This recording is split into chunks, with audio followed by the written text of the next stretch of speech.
John, what is the makeup of your ward and what are their boundaries? Yeah, neighborhood-wise, right. So neighborhood-wise, it's Jefferson Park is kind of right the heart of it. It's on the Blue Line. There's a big station there with Metro and CTA The come major together. Parts of Gladstone Park, Portage Park. You got the big swimming pool. We got the big, the Portage Park itself, the park is in the 38th ward, Right. but the neighborhood stretches into the 45th. Independence Park, Old Irving Park are the predominant neighborhoods. Wow. And Those so are all the how far east? What's your eastern boundary? So with the new boundaries in 2015, we come as far east as Central Park, so roughly Elston and Irving Park Road. On the west, we're mostly Nagel is the far western. We have a little bit that goes a little far west. Okay. And on the north, it's Peterson, which is about 6,000 north. And as far south as Schurz High School at Addison.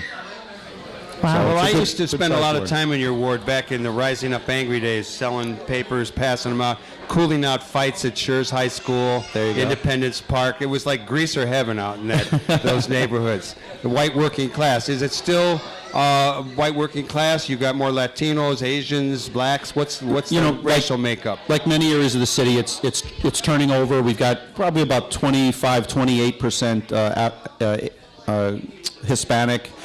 Still predominantly, white middle class, but it's turning over, so we've got a lot more professionals moving in, mostly families. We're really 80% single-family homes. Nice. Wow. And it's really, that's what drives it. It's the schools, it's the parks, it's the access to transportation that makes it attractive to young families.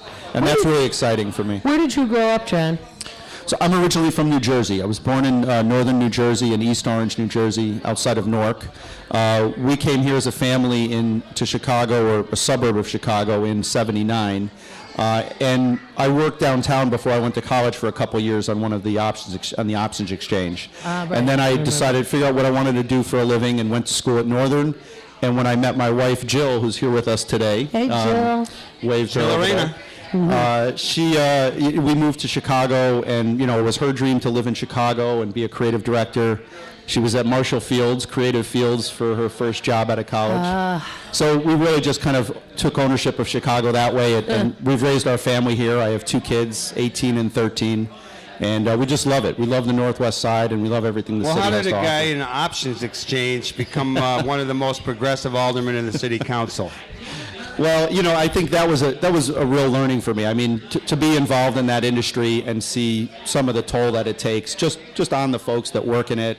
I had a choice to make. I could continue on as that career, but it wasn't where my heart was. I was just trying to figure out what I wanted to do, and went to Northern for visual communications. Ultimately, became a creative director with a marketing services agency, and then in 2001. My wife and I started our own company and started doing marketing services for smaller and local companies, and trying to bring some opportunities to smaller companies that couldn't afford big agency thinking, but could afford what we had to offer. So it was kind of a dream of mine to run my own business that way. And we did, we worked for everybody from McDonald's to Lincoln Park Zoo to local chambers of commerce, and helping them with their marketing approaches. Where did the progressive part come in? Where did you start to become a guy concerned with environmental, cultural, social, political issues that, and kind of, I would have to say you're on the left side of the fence.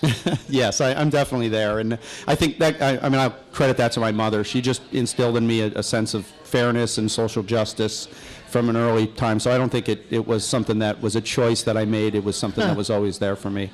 That's cool. Well, in the city council, you're involved with the Progressive Caucus, and now there are two supposedly progressive caucuses: the original Progressive Caucus, as well as the Paul Douglas Caucus. Mm-hmm. And we joke around about the latter being the vote more with Rahm than the other one. So could you talk a little bit about the Progressive Caucus and your role in that, and perhaps maybe a list of what a progressive agenda would be for those of us out there who want to follow a progressive agenda?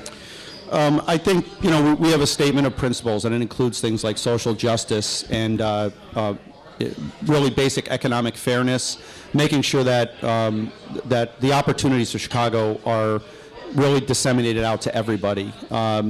quality education for all. Again, I've been a champion of the elected school board, and that's an outgrowth of we need an elected body that really understands our city and how we can provide education to everybody.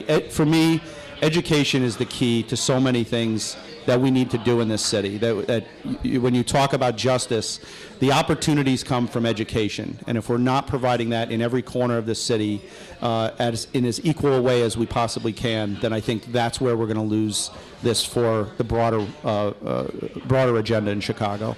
There was a headline in the Tribune this week that had just all of the expenditures made by the school board or the Chicago public schools that on repairing schools that are now closed, et cetera. It was just it was a terrible thing, and I think what there's a lot of people who will argue against an elected school board, saying it politicizes it, but it seems to me it's already been politicized by a lot of the people who get appointed by the mayor.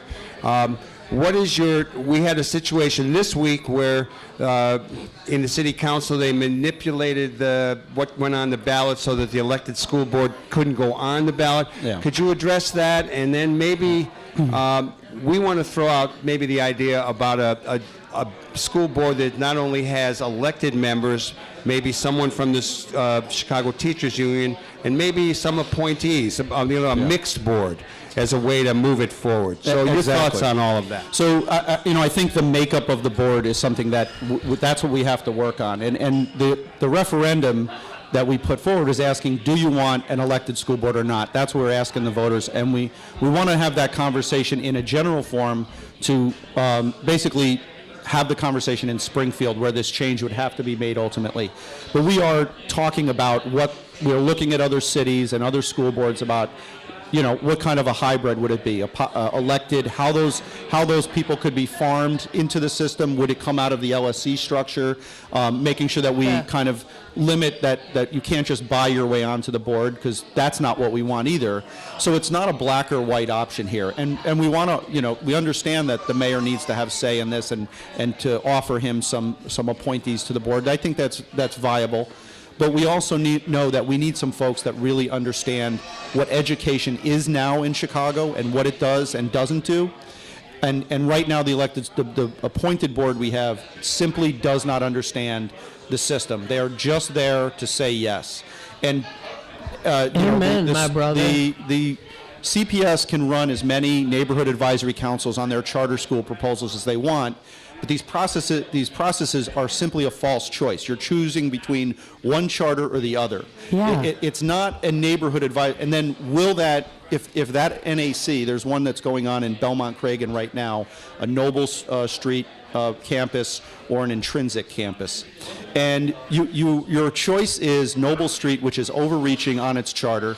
They're way beyond, we're way beyond the number of charters that law said. Now they have campuses.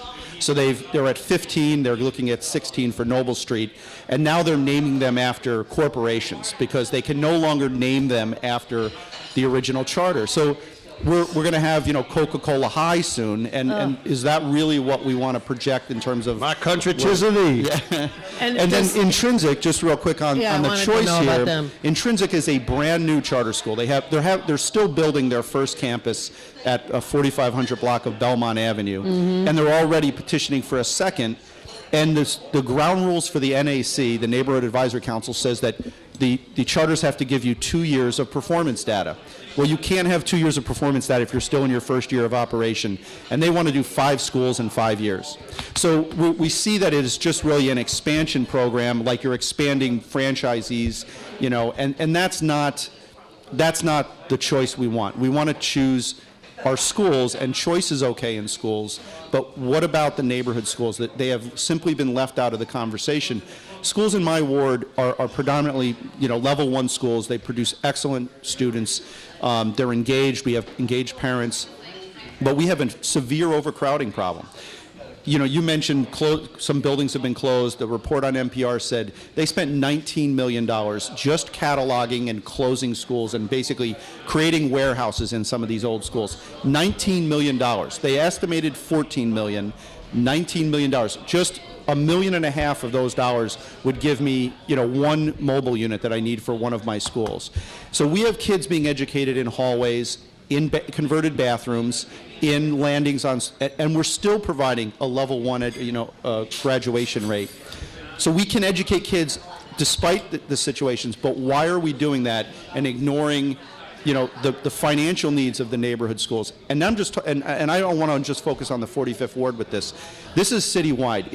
If we want crime to go down in this city, we need to educate kids on the west side, on the south side, in every neighborhood. And to take a school away from a neighborhood that's struggling to find its way again after years of neglect, to take the school out of that means you're never going to find that center. The school is the heart of our communities. They have been historically, and they can be again. And we need an elected board that really gets that and starts balancing the equation and saying, what are we doing to neighborhood schools and what are we doing for them? Amen. John, what are the dynamics within the aldermen, the 50 aldermen that we have? Is there friendship among all these aldermen, even though they have different positions? What kind of dialogue do people have? I don't know. Is it going on in any way? You would think that a lot of people who maybe vote for more charter schools and might have, want more public schools. What's going on among all you guys behind the scenes? Look, we're collegial. We're a body of 50 that has to work together, and really different issues. I'm going to find, I'm going to look eye to eye with certain aldermen on one issue and not on another. And last night we had our aldermanic holiday party, and we got together and we talk about how our families are doing, but we have differences of opinion, and we've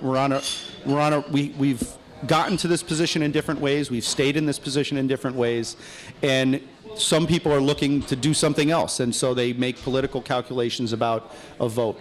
For me and my colleagues on the Progressive Caucus, we're really about some core issues of fairness and justice in this city, like I've described, and we get together on a regular basis. We're really in constant communication on issues as they're coming up.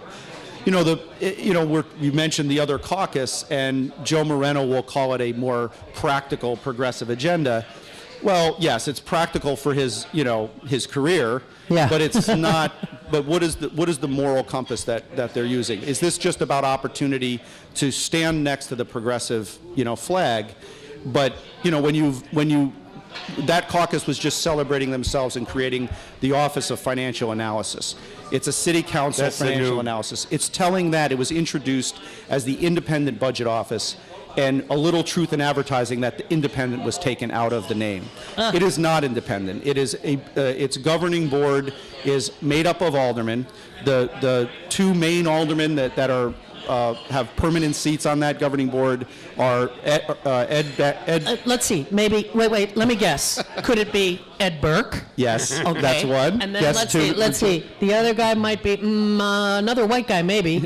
O'Connor. Kerry Austin. Not O'Connor. Okay. They stumped you with that. Kerry Austin, who's the budget chair, and then the other three aldermen that sit on it are decided on by the rules chair, which is Alderman Harris. So, if they're the ones that are deciding who's going to do the analysis, and that if I need to get analysis done, I have to go to hat in hand to Kerry Austin asking for permission, well, that's not what we intended. No. We agree with that we need these kind of tools to avoid a parking meter deal and bad contracting deals, bad privatization deals. We need this tool, but we needed a tool that really had its own autonomy in an IG-like fashion that could really go in and grab documents. Right now, if they need critical documents, we've seen what the mayor will do if he doesn't just want to give it to you. Well, that's protected. It's protected by client privilege. Right. Or we're just going to stall until, this thing passes, and then we'll give it to you. So really, we don't have the tool we need. Ultimately, I voted for it because it's at the very least, it's a start. And what we'll do now is we'll test it. We'll start submitting documents and submitting requests for analysis. And if those are denied, we can use that to wave around and say, look, this isn't what we need here in order to make sure that the city of Chicago doesn't get, shafted again like they did with the parking meter deal. And that was the work of the Paul Douglas. It was, the 3 aldermen championed that, and really The 3 it's telling aldermen that are who? Amaya Pawar, Michelle Smith, and Pat Dowell. Pawar, Dahl, and Smith. Yeah, and it's telling that they introduced it, and then basically there was a press conference with the mayor that the mayor and them came to an agreement on what this would look like. Really what we need is a council that understands the council needs to do its work and then present it to the mayor and not let the mayor's office write these things. You mentioned bad privatization deals, Yeah. which abound, it appears. I mean, between losing the ability to make money ourselves off of tickets on the street and those obnoxious boxes, the Ventra rollout has been stunningly bad. Yep. And I'm sure Forrest Claypool, who we've had on the show and who, on and off is... No, we've had him at the Heartland. He's not been on the show. Oh, no, he hasn't been on the show. You're right. We Yeah, had an I've- event for him. I know. You'll have to invite him in. You see him as a privatizer, right, Michael? I know he has a picture of Ayn Rand on his wall, so I've always been suspect. How do you know that? Because I've been told that by people who've been in his office. Maybe he doesn't have it anymore. I mean, he's obviously done some good things, Kate. I'm not making a big case Well, here. I know he's I'm just ticked saying he off wasn't about on the Ventra show making yet. him Let's look get him bad. on the show. Okay, we'll ask him about Ventra when we get him on the show. You know what I want to... What are the other bad privatization plans coming up for facing us? I think, here in again, one of the biggest thing, and Alderman Wagasback has been very vocal on this, is that our contracting and where we see, from a caucus standpoint, from an analysis standpoint, is we're vulnerable is these small contracts, $5 million, $7 million contracts that happen all the time. Right. And there's a lot of them, and they're incredibly hard to follow the money on, but a lot of waste and corruption happens at that level. Our bonding, obviously the Tribune's doing a series of stories on what we're spending bond money on, and it's not for things that we should be spending it on. It's not long-term debt. It's short-term program debt. That's not what you bond for. So those are the things that we would like in office to be able to, give us good analysis on in a timely fashion. And the one that we just passed just doesn't do that. I don't expect it will. Well, but those are places where we need to look. We have here in this ward the experience of having elected the first independent alderman in this ward back in 1979, and that was David Orr. He introduced us to government in the way that then Harold Washington took it a few steps further, as far as just citizens understanding their right to organize, their right to question, their right to be advisors, their right to take part in the advisory councils of the parks, the schools, etc., and making that more feasible.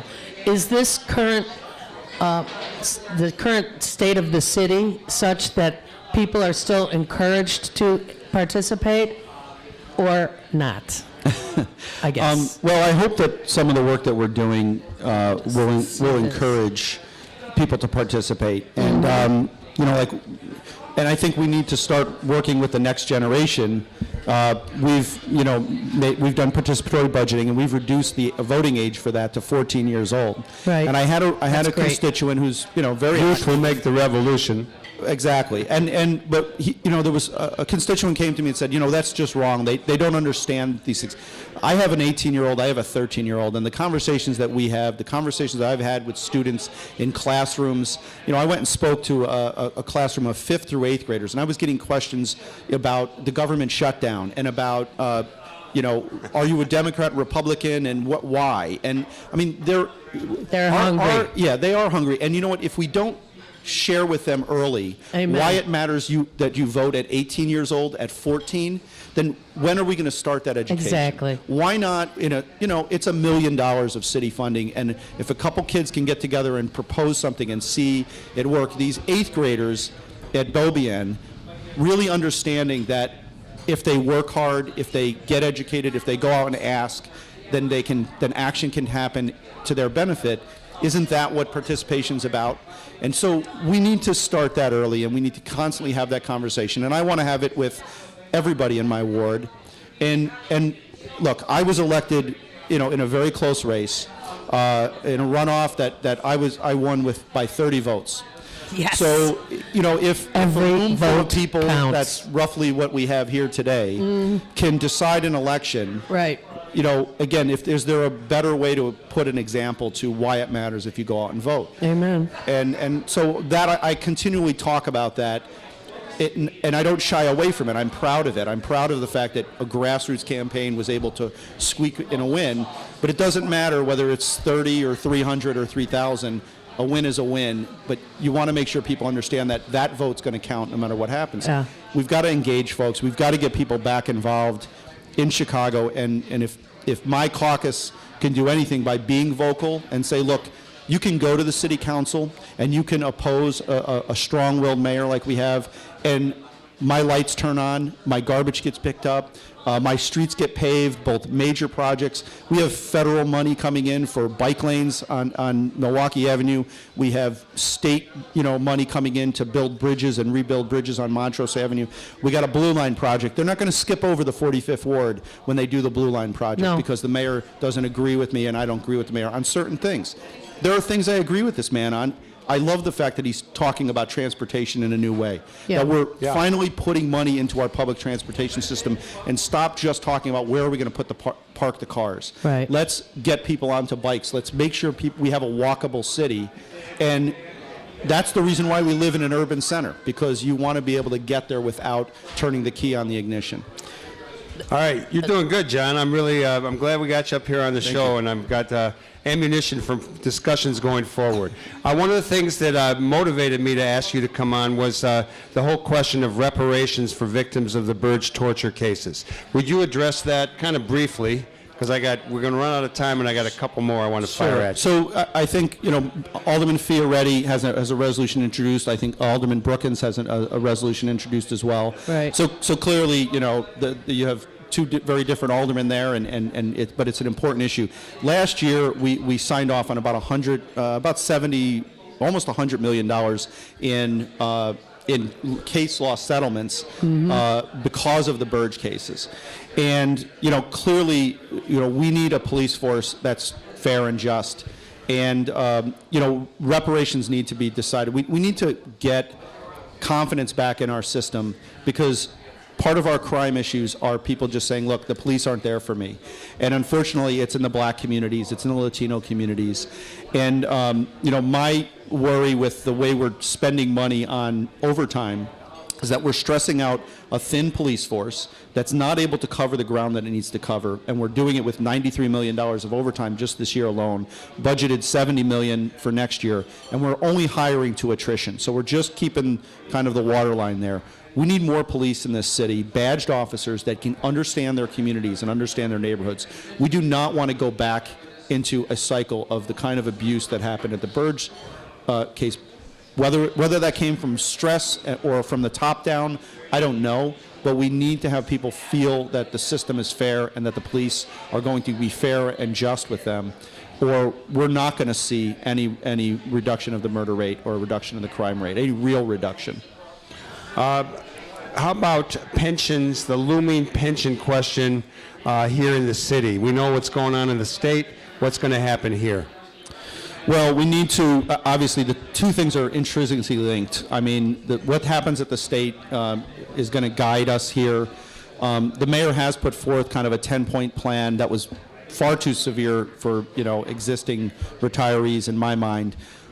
We don't know where he's at with that. We're hoping we'll get another update on what this current bill will inform, what his plan is.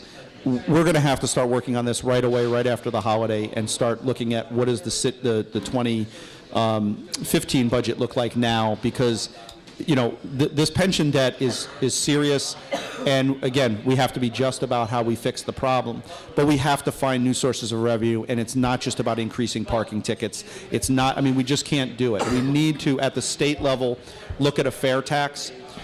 We could create a much more equitable taxing system that ultimately you could lower sales taxes by expanding into a tax into the service industry, lower it for folks, and really affect our economy in a positive way. Yeah. The low-income folks in Chicago drive so much of our economy.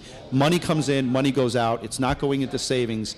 that money, if we can find a way to make their spending power expand by reducing sales taxes, then you're going to increase economy. It has to be done at the state level. There's a big push right now. Better Illinois is out there collecting signatures and names to promote this. There's a long list of state representatives and state senators that are already signed on. Many aldermen have already signed on to this. I'm a big supporter of it. Look, we have a progressive sales tax, or a progressive income tax, excuse me, at the federal level. We're only one of 14 states that has a flat tax. It's inequitable. We need to ask the richest among us to pay into the system, and really they can afford it. We've, a lot of folks in those income brackets say, you know what, we've heard it from Warren Buffett on down. You're undertaxing me. Right. So we can really generate more revenue for this state by doing this, and reduce the sales taxes that impact the lowest income families. John, when do you think that some of the state legislators will start to address this? I mean, you talk to people on the side, they say, yeah, I'm for a progressive income tax, but I'm not hearing it a lot. Well, Better Illinois is out there right now, like I said, getting names on their email list, and they've gotten having conversation with legislators. So this is something we're going to look for a binding referendum for a constitutional change in the November ballot. That's the push. They need to get through March. They need to get this introduced, and that's the goal that we're on. We're going to continue to support that. And again, have a conversation with the voters about why this is a good idea, and I think we can make something positive happen for our state. So, as a guy who just who won office with 30 votes, I assume the opposition is arming themselves and readying for another battle. Sure. I mean, the John Garrido, the guy who ran against me for the runoff, may or may not run. There's a woman that's out there talking about running. Sounds like she's going to have Rahm Emanuel's support. Look, as far as I'm concerned, and my wife. So and I Rahm isn't going to support you? I don't think so. Nor would I ask for it. I like to be able to. That's a wonderful thing to be able to say to voters. But really, what I'm worried about is not Rahm's support; it's the people of the 45th Ward supporting me. And we have a long list of accomplishments. From I have here an area brochure that we're doing to market our area, market our business sector. We have investment in housing. We have investment. We have a $20 million senior housing project that's going forward in my ward. We have a long list of achievements in the last 2.5 years. We're going to continue to build the ward. That's what I was elected on. Open the ward office up to people, make sure that the alderman's accessible and accountable, bring business and economy to the ward. We've done that. At the end of the day, I say, look, I've done a lot. There's more to do, and I'm going to keep trying both in city council and in the ward to represent them well. I hope they support me. If they don't, then that's the democratic process. But I think that what we've done really tells a story that you can be vocal and accountable and progressive in the city of Chicago and live to fight another day. Amen, my brother. Vocal, accountable, and progressive. Alderman John Arena, what a pleasure to have you. Thank you for your good work. You are the kind of elected official that we cheer for and wish the best for, and probably do a little bit of work for ourselves down the road. You heard it. Yeah, exactly. I love this job. This is an amazing opportunity for me to serve my city, and I just can't thank my Well, you my keep up the supporters good enough. work, because we certainly need the work that you're doing, and hopefully you can influence a lot of other aldermen. I hope so too. Let's Okay, hear it for next Alderman John Arena, folks. All right, next week, it's been a little over 40 years since the coup in Chile, and we have some people who were there who were victims of torture, and we're going to talk about that, and we'll probably have some other really wonderful guests. So, Do good in the world. The world needs all the good you do. and all power to the people. Amen. Over and out from Over live and from the out from- Heartland. Thank you so much, everybody. Have a great weekend. Thank you. Good job, man. Thanks a lot. Thank you very much. This will be on YouTube.